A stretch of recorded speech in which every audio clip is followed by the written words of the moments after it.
Obunachilar yaxshimisizlar? Penoblok bo'lmaydi, yuklarni umuman ko'tarmaydi deganlar uchun hozir penoblok qanchalik og'ir yuklarni ko'tarib turganligini ko'rsataman. Ko'zlaringizga ishonmasliklaringiz mumkin. Penoblokdan katta qilib uy qurilgan, yuklarni ko'taryapti. Bu uyimiz 2024-yilda qurilgan. Yangi qurilmagan. Bu uyimiz qurilganiga 2-3 yil bo'ldi. 2-3 yildan beri turibdi mana shu ahvolda. Ko'rishingiz mumkin, og'ir bolalar bosilgan yuklar mingan ustiga, mana bu tomoniga ham xuddi shunday og'ir bolalar tushgan. Seysmani ustidan emas, penoblokning ustidan promoy bolalar bosilgan.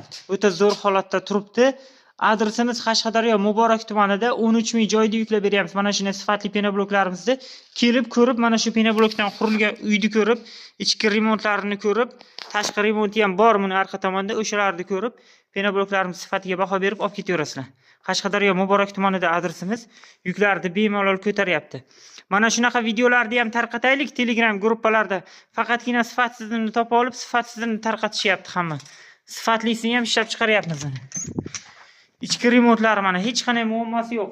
Bu uyga umuman shikaturka ishlatilmagan. Shikaturkasiz buni. Rodbin shpaklovka aboy juda arzonga bitgan remontlari ham. Ichki remontini ham mana ko'rsatib o'tyapmiz. Narsa qotirishdan umuman muammosi yo'q. Parda qotirilgan, parda orqasida batareyalar bor, qotirilgan, banyoxona qurilgan, arslon qotirilgan, konditsionerlar qotirilgan uyga. Kelib ko'rib bemalol baho berib olaverasiz. Mana shunaqa yaxshi videolarni ham Telegramda tarqataylik, faqatgina yomonlab negativ yozmasdan. Layklarni bosib qo'yamiz. Tushunmagan joylaringiz bo'lsa kommentariyada yozib qoldiraverasizlar.